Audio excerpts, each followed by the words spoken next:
How's it going? Yeah. All right, my name is Maika. I'll be the moderator for this panel. And so let me welcome our guests up to the stage one by one. So first is Mina Khattak, from the Senior Director of Worldpay from FIS. Yes. Next we have Gracy Chen, Managing Director at Bitget. Eric Parker, the CEO and co-founder of Giddy. And Ian Graham, the Senior Vice President of Lockton. Awesome, welcome to the stage. And we'll get a chance to get to know everyone in a moment here. I'm gonna sit on the end. I don't want to sit in the middle. All right, well, if you're anything like me, I've been very happy the last couple weeks because of the price action in the space. But today we're gonna be talking about probably, arguably one of the most important topics in the space, which is mass adoption and user onboarding. But before we get started, I think it's important to know who everyone is. So let's start with intros. Maybe Mina, you can start, and then we'll wrap back around. Hi everyone, I'm Mina Khattak. I head growth for the Worldpay Crypto and Web3 team. I've been at the company for about 4 years, and I lead all things strategy, go-to-market, and partnerships for our crypto team. Worldpay, for context, is a payment service provider known in the industry as a merchant acquirer, and we support the crypto industry by facilitating payment technology to cryptocurrency exchanges primarily, as well as OTC brokers, NFT marketplaces, any platform or business that requires a card payment option or alternative payment methods to facilitate consumers purchasing crypto products or services on their platform would require a service like Worldpay. So we've been in the industry since 2015, and I'm happy to be here with you guys today. Hi, I'm Gracy Chen, Managing Director of Bitget. So my crypto journey started in 2014-15 when I was a TV anchor, and some of my TV friends said, Gracy, you should check out Bitcoin. At that time, Bitcoin was about 300, and today it's probably 38,000. I'm glad I made some wise investment decision at that time. Not a lot, otherwise I probably retire already. Bitget is a crypto exchange, centralized exchange. We are actually serving about 20 million users around the world, together with our wallet, Bitget Wallet, which was Bitkeep previously that we acquired last year, but we just did the announcement this year. So we serve about 100 countries, but not here, not this country. It's you know why, like the DC people, you know why. It's just a very different or very hard to navigate in terms of regulation and compliance right now for us. But if you look at trading volume, we're actually world's 5th largest crypto exchange, usually, like according to CoinGecko or CoinMarketCap. For spot market, we are slightly smaller, like we're around top 10 around the world. Yeah, we can talk about mass adoption a lot because we do serve retail users directly. But just one thing that I want to highlight, which I'm very proud of, is we worked with Leo Messi, the footballer, and I signed him up before the World Cup. And I just met him a couple weeks ago in Miami when we did a commercial for him. So if you are a footballer or football fans, just like I am, talk to me later, and we can probably see what to do together. Nice meeting you. Hey, I'm Eric Parker. Super happy to be here. I loved your comment, Gracie. I think a lot of us have been in crypto long enough that we should be retired, but I'm one of those guys where I started mining Bitcoin in 2012. My original mined Bitcoin is in a landfill somewhere, which kind of leads to the company that that I started with a couple of other people about 2 years ago. Giddy focuses on helping customers self-custody their crypto in a safe, recoverable, easy to manage way. So we're trying to remove roadblocks and also make it much safer for people to hold crypto. So my background is computer science. I've been in crypto, mostly mining, building computers and stuff for a while, since about 2012. And yeah, love being here. Love this topic. It's exactly what we're focused on helping the world do. And I'm Ian Graham. Good to be here. I'm with Lockton. We're an insurance brokerage. I run our digital assets team here in the Northeast. So we help companies in the space understand what their risks are, what their exposures are, what sort of traditional coverages might exist that they can explore to cover those exposures. If there's non-traditional alternative methods, we can help with that too. Help them structure that, what limits, think through how the program should be structured. And then we go to various insurers, go into the insurance marketplace and try to drive the most competitive terms for our clients. So very happy to be here today. Amazing. My name is Maika Isogawa, and I'm the co-founder and CEO of Webacy. Webacy, in a nutshell, we build safety services to enable digital freedom. So on the consumer side, you can think of things like notifications, management, risk mitigation, approval management, and so on. And then on the B2B side, things like risk mitigation, understanding your audience and the actual behavior of the consumers coming in, and so on and so forth. So I think we have a really good lineup of speakers to cover the whole gambit of verticals in the industry.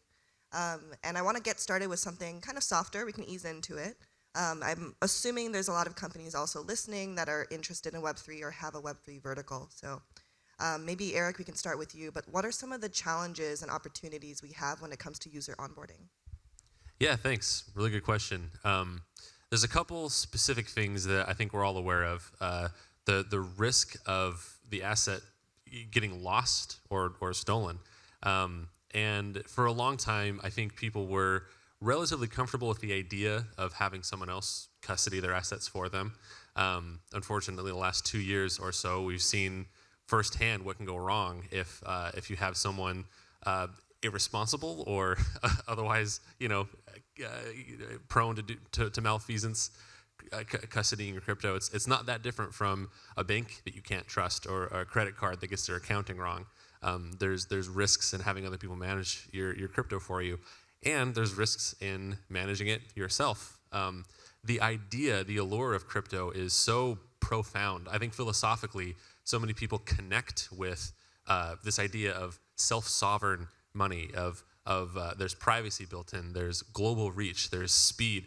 There's so many things that crypto can help us evolve with as a human global community, that people are willing to do the work to manage and mitigate those risks. So risk of mismanaged funds, risk of loss of losing those funds. There's volatility in the markets. So it ranges from and what it boils down to as a company that focuses on retail users, retail investors of crypto. There's still some friction in getting money onto the blockchain. So getting fiat to the blockchain, there's some problems with that. A lot of it has to do with risk management on the banking side. There's KYC laws and AML laws that are there for good reason, but I think that there's still a little bit of lack of clarity that is kind of forcing a lot of these companies to be overly zealous in some cases, where a regular person, I had an experience where I was trying to on-ramp through my credit union, and one of these providers said all credit unions are like level 10 risk. Absolutely not. I like barely have a traffic ticket on my record for my entire life, right? One of the least risk people ever. So there's fiat, there's the technical aspects of custodying your crypto, and beyond that, it kind of gets into how easy it is to interact, to pay, like the use cases. I think those are still kind of evolving, but what we focus on heavily is getting money on the blockchain and then keeping it safe while it's there.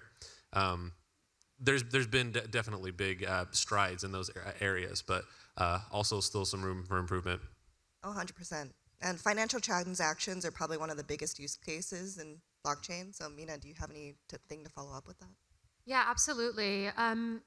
So I want to just level set what I mean when I say user onboarding. So users can be onboarded to a number of different blockchain-related services. So if it's DeFi versus buy, sell, trade, hold, and where Worldpay specializes is the buy, sell, trade, hold portion of that, by allowing exchanges to offer their consumers the option to pay for cryptocurrency or acquire cryptocurrency in a payment method that they are comfortable with. So before 2015, if anybody wanted to purchase crypto, you would have to do potentially a cash transaction at an OTC desk or a Bitcoin ATM, and it wasn't a very trusted form of payment.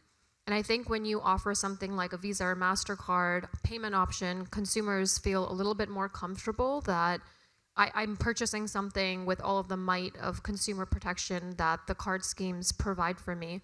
So from a Worldpay perspective, when we facilitate that technology to a crypto exchange or any platform that's selling a blockchain or DLT native product, we do rigorous risk assessment in terms of what is your credit risk exposure, to what extent do you store your crypto on a hot wallet versus a cold storage wallet. There's a bunch of checks that Web 2 companies and traditional financial service providers that are heavily regulated need to conduct before supporting a crypto native brand. And for example, with FTX, they were in our boarding process for a while but never got approved. So I think in facilitating the challenges that come with user onboarding, users potentially are onboarding on platforms that are high risk. And if you picture your local bank or whatever company that you use to facilitate banking services, if they suddenly offer a buy, sell, trade crypto option, and you are, an average user of financial services, you'll probably be a little bit more comfortable buying crypto on the bank that you normally use for all of your other financial services than if you go to onboard at a crypto exchange that you may never have heard of. So I think the ability for Web 2 companies and traditional financial service providers to start offering these services is going to make consumers a little bit more comfortable. And I do think that giving them payment methods to acquire this crypto is also going to facilitate onboarding at scale, because if you look at DeFi, if I'm an average user that doesn't understand crypto, it's going to be really hard for me to interact with those services, because I'm going to have to get crypto from X location, potentially wrap it into a different crypto, put it on my MetaMask. There's maybe 20 steps that I need to do to access that. So if you can simplify that and you can layer those services with a trusted brand, that will help onboard users at scale, in my opinion. Yeah, you make a really good point. I think we're seeing a lot of companies offering traditional fiat payment methods for crypto services, or even things like Apple Pay. And I think that's going to be a game changer for mass adoption. And when it comes to user onboarding, I think a lot of people, when they first begin their journey, it usually starts with a custodial platform of some kind, like Coinbase. And even with one of the biggest Netflix binge-worthy television shows probably coming out with FTX coming in the next few months or years, we're still seeing users being interested in putting their money in custodial solutions. So Gracy, if you could talk a little bit more about the impact that maybe has or hasn't had on your company and the industry as a whole. Sure. So we actually, Bitget is a central exchange, so we do custody some of our users' asset, but we also have a non-custodial wallet, which is called Bitget Wallet. And actually, many of you probably have heard, like last week, Binance just launched their Web3 wallet. Have you thought about why? Like, why all these centralized exchanges have onboarding, or this is such a trend that many of us are investing in Web3 wallet? So for me, I personally think the major reason is actually for mass adoption and for users to have different choices. So many of you, if you are have been investing in crypto industry for a long time, maybe you have already explored many DEX solutions such as Uniswap, MetaMask, Curve, etc. But actually, right now we see lots of centralized exchanges, not just us, not just Binance, but also OKX and some other bigger players in the space that is providing our users with both different choices. Like if you are comfortable with putting your money with a centralized entity, you can do that. And if you're not, you can also have your own wallet. And for us, another thing that we see in terms of challenges that Maika it was asking is about how to build trust. So FTX is the elephant in the room, and especially impacted many US customers. Many people will look at centralized exchange, this whole sector, by thinking about FTX, which is really a bad player in the space. But I want to highlight that before FTX and also after FTX, we've been putting lots of emphasis on building trust. And right now, definitely rebuilding that trust is really hard, but we're working together. So for example, at Bitget, we have a few solutions around this. We have something called Bitget Protection Fund that we had before FTX collapse. That was 200 million AUM that we put on open wallet so that users can check and know, for example, if they have an issue of being hacked or they have like unstable secure system, that they can declare from this fund. So it's more like an insurance fund that we want to make sure that our users are comfortable and know that we are a big exchange. We won't just disappear on a day. And we also provide proof of reserve. This is something that is like a norm among centralized exchange right now. We do publish our monthly reserve so that users can validate and check on their own money and know that it's it's safeguarded, basically. So here are different things that we did, or the smaller sector of centralized exchange, which is definitely a very important role in crypto and in digital assets safeguard, that we want to rebuild that trust and hopefully onboard new users and get more mass adoption. Yeah, trust is going to be a really large lever when it comes to onboarding a bunch of new users into the space. And for example, at Webacy, on the consumer side, we focus on building trust with our consumers by providing regular value to them across the board in their entire Web3 ecosystem. But then with businesses that we work with, we build trust with their communities by having them integrate some of the things that Webacy is building to show to their end users that they care about things like security and safety. But now we've just gone through this whole boom and bust cycle again of 2021. And of the companies that are left, Ian, I kind of want to throw it to you. How are they building trust with their consumers? Yeah, no, it's a great question. I think every company in the space, whether it's an exchange, tech platform, custodian, trying to find ways to promote trust, build trust with their customers. They can do this through a number of ways. I mean, they can show that they're regulated, show they have various certifications, audits. They can do it through their user agreements and any sort of provisions or indemnities spelled out in there. Things like proof of reserves, which Gracy mentioned, and insurance can play a big role in that. And I think companies how they use insurance as a tool for differentiating themselves and again engaging their customers, showing that they're trustworthy, validated platforms. They can show them, look, these are the insurance coverages we carry, things that protect against employee theft or loss of private key material if they're handling it, or some sort of hacking incident. Some platforms and exchanges have also taken that a step further and created programs where they can offer their users some form of additional protection. Basically go to them saying, our platform has been validated, and as a result of using that and the insurer's comfort level with it, you're able to obtain additional insurance on top of what we may have to put users more at ease that their funds are safe. And then, I think there's a lot of value in the underwriting process itself. So just like getting a regulatory certification, just like getting some sort of operational cybersecurity audit, the insurance underwriting process can be very extensive and complicated and in-depth. And I think a lot of platforms, when they're marketing this to their users, they can point to it to show, there is an additional third-party objective audit that went into all of our controls. It's sort of an additional set of eyes that should further make their users feel like their funds are safe. So insurance plays a huge role in continuing that adoption. I think how we feel like we need to get there is we sort of connect the dots between what platforms and users want and what's actually valuable to them, and what the insurers, again, both traditional and some alternative new capital providers, what they're able to provide. And we think education and getting the insurers more and more comfortable with the technology, with why it's advantageous, why it's actually less risk in many ways, is the way to connect those dots. Yeah, that makes a lot of sense.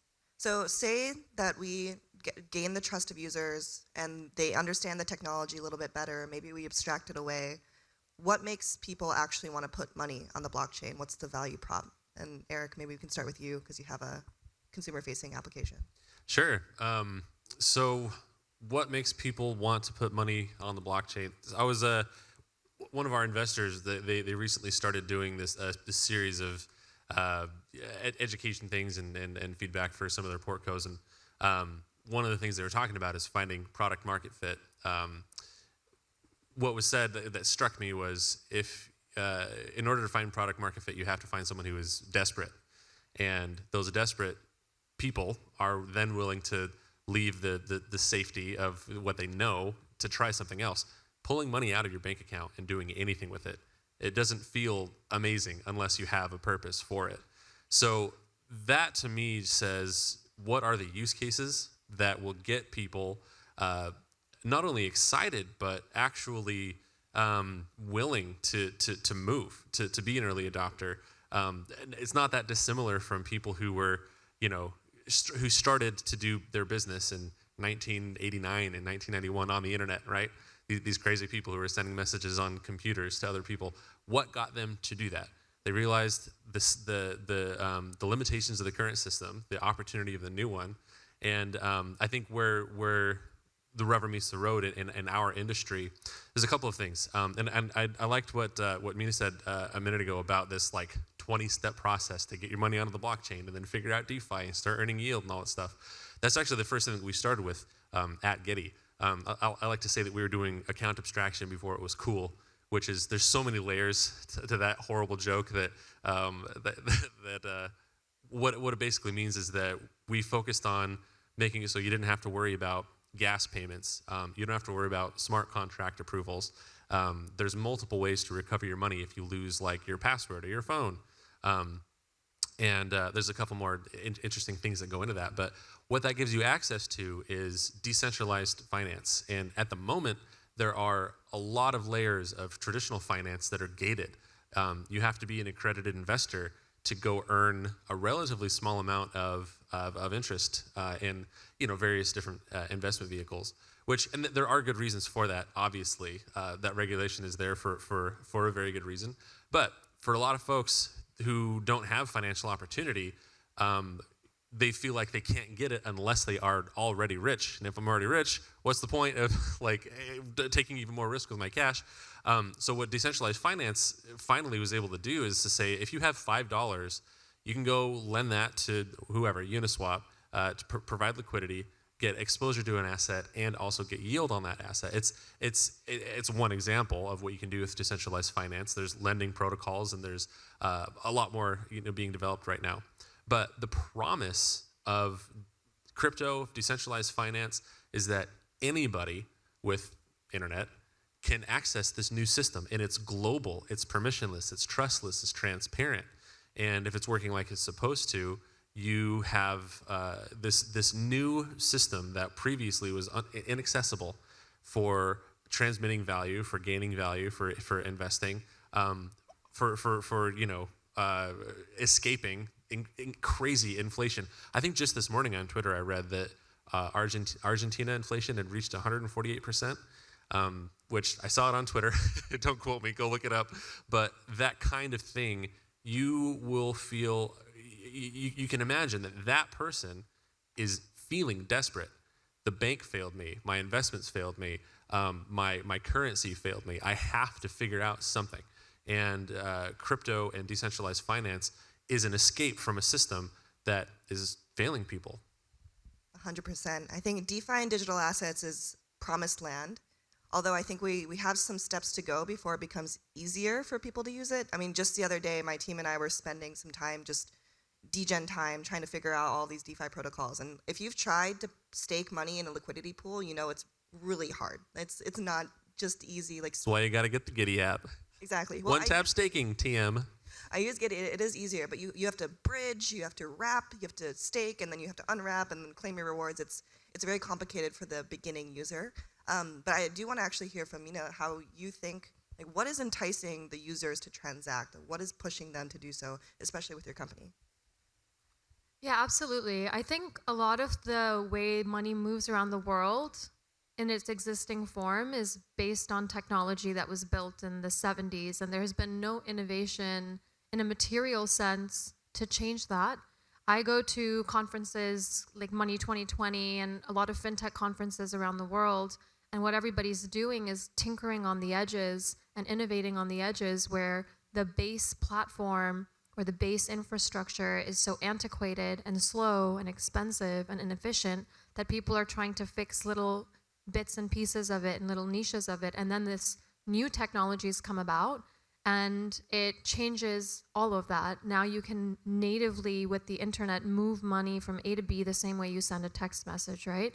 And I think for traditional companies that have been doing this for decades, it's important to consider what opportunities and use cases that opens. And that's where my team is trying to figure out how Worldpay is going to participate. And so I think if you look at the way money moves, there's so many individual actors that take a cut, and that actually slows down the process. So if you're looking at a merchant that's, for example, if I pay Starbucks for a coffee on Friday, Starbucks is probably only going to get their money on Monday or Tuesday for that. So it creates massive working capital issues. That's been in the industry since the beginning of card payments because banks aren't open on the weekend. But blockchain doesn't sleep. So you can now come up with solutions where you can actually fund merchants over the weekend, which is something we're exploring.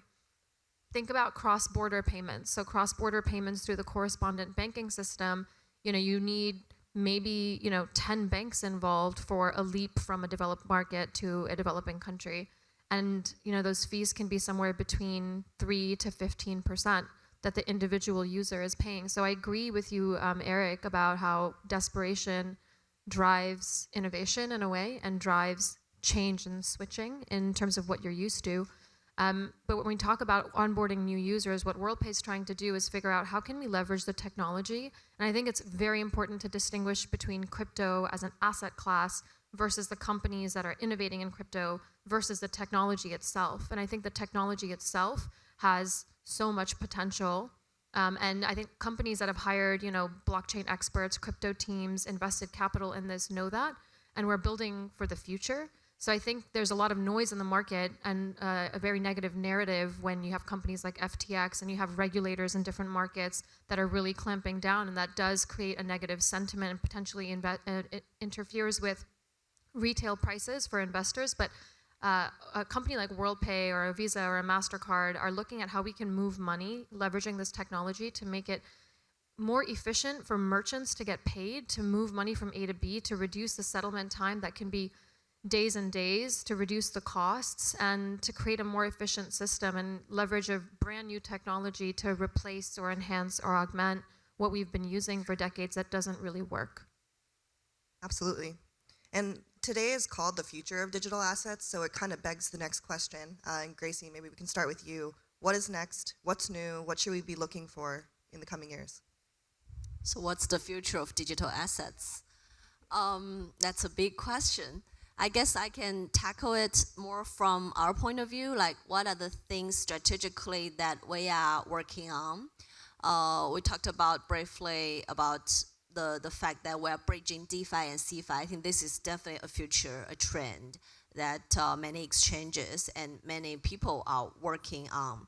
Another thing that I think in terms of future of digital assets or the future of our industry is having more synergy or building an ecosystem, at least for the big players such as centralized exchange.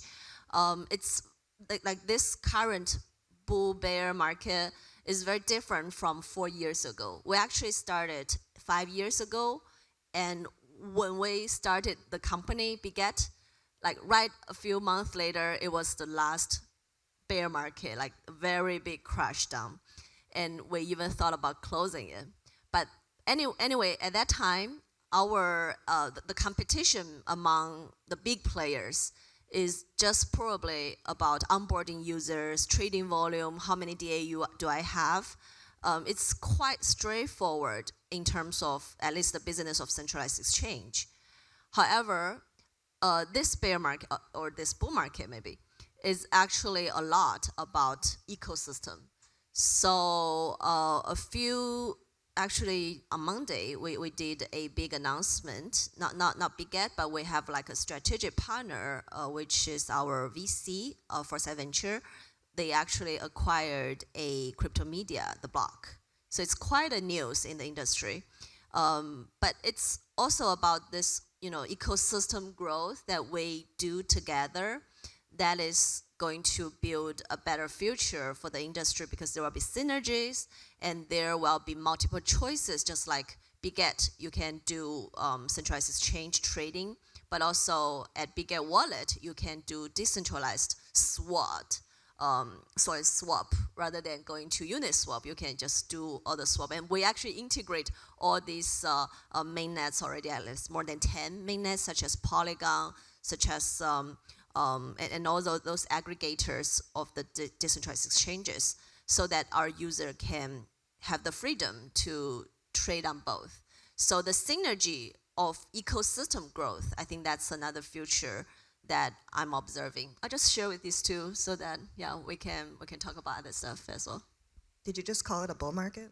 No, you said I think, I kind of think, at least I hope. Are we back? Are we back? Are we back? I don't know. Ian, what's the future of digital assets?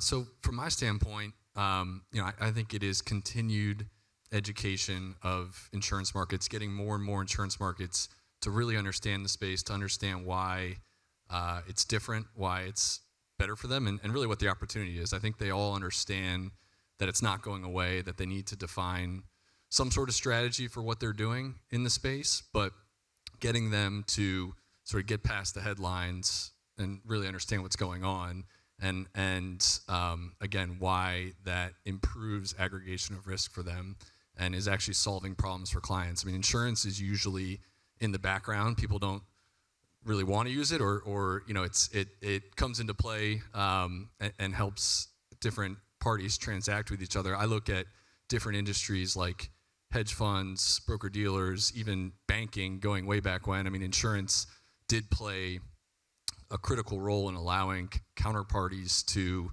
transact with each other, and added an additional layer of protection there where that continued to drive adoption in those industries and allow those industries to grow. So I think getting the capacity to a spot where it's solving clients' problems and allows the industry to continue to mass adopt is what I see.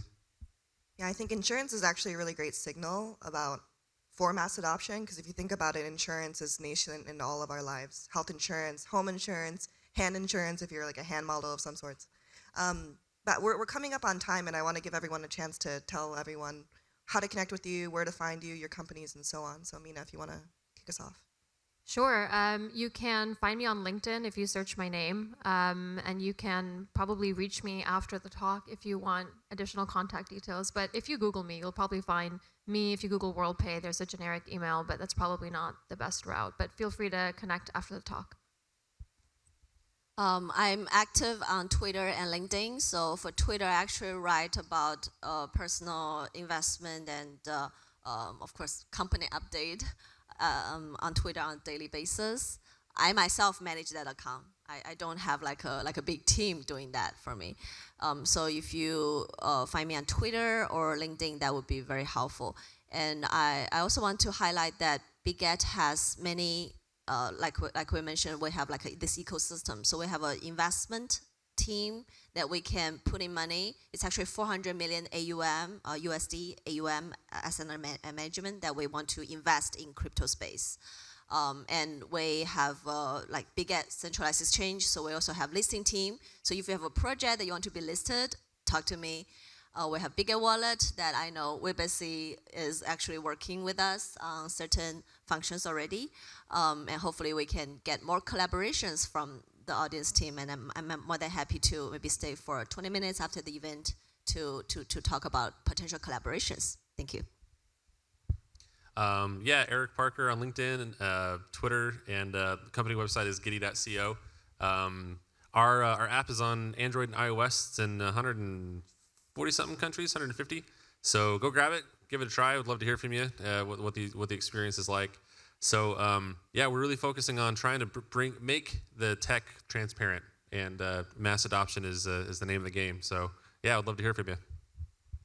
And then we have a booth downstairs, so come say hi to us if you have the time. And if not, you can find me on LinkedIn.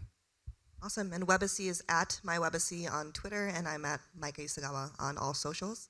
Hopefully we'll think about this panel a year from now and see all of these companies pushing mass adoption forward. So it's going to be very exciting. I want to thank all the panelists for your time today, and have a great rest of the conference. Thank you.